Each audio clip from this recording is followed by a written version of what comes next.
It started just after midnight.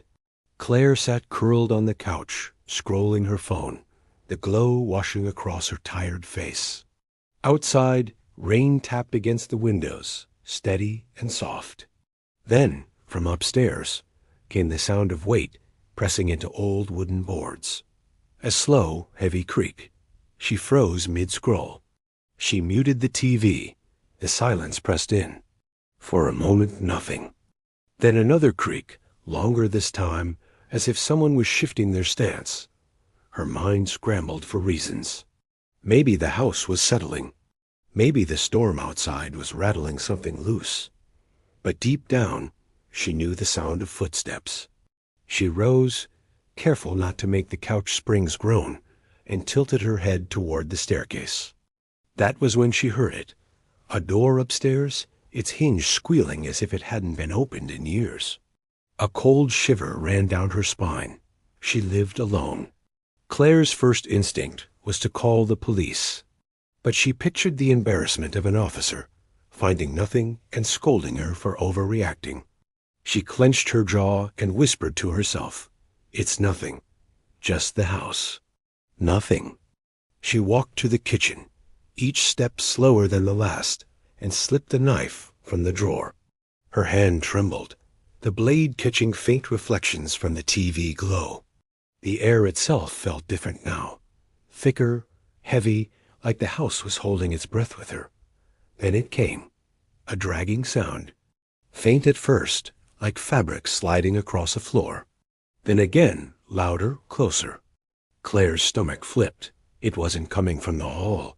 It was directly above her. She glanced at the ceiling and whispered, "Hello?" Her voice cracked. No answer. Only that dragging, stretching longer until it stopped suddenly, replaced by something worse.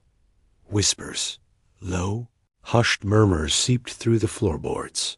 Dozens of voices, layered, none clear enough to understand. It was as if a crowd had gathered in the dark room above her. Her breath quickened. She stepped back, flicked the kitchen light switch. The bulb sparked once, then died with a hiss. Darkness smothered the hall. She gripped the knife tighter, her pulse echoing in her ears. She wanted to run outside, but her body wouldn't move. She stared at the staircase. At the top of the stairs, a shadow leaned over the railing. Tall, unmoving, watching, her chest seized. She blinked hard, and it was gone. She stumbled back into the kitchen. The knife slipped from her grip, clattering on the counter. But when she reached to grab it again, it wasn't where she dropped it. It was laying neatly, placed in front of her, pointing straight at her chest. Her throat tightened. Then 3 sharp knocks. Not at the front door. From upstairs. The sound echoed through the beams of the house, deep and deliberate. Claire's phone buzzed in her pocket. She nearly screamed at the vibration. With shaking hands, she pulled it out. A new message from an unknown number glowed on the screen. "Don't leave." Her eyes burned. She tried dialing 911, but the numbers on the screen warped, flickering, rearranging themselves into symbols she didn't recognize. The screen went black. Then the whispers returned. But this time, one rose above the others.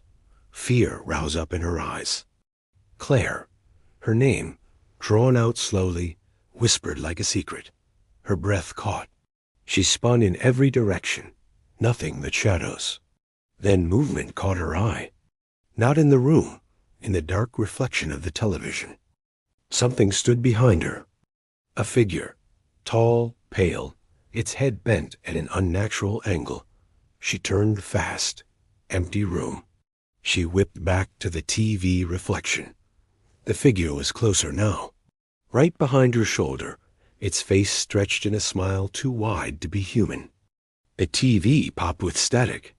Lights all across the house snapped on at once, flooding the rooms in a sickly white glow.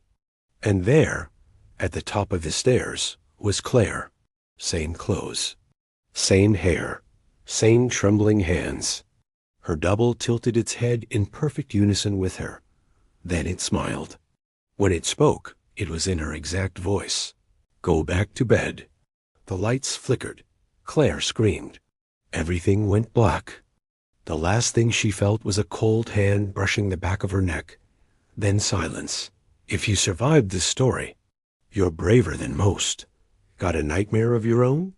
Drop it in the comments. I might turn it into the next horror film. Stick around.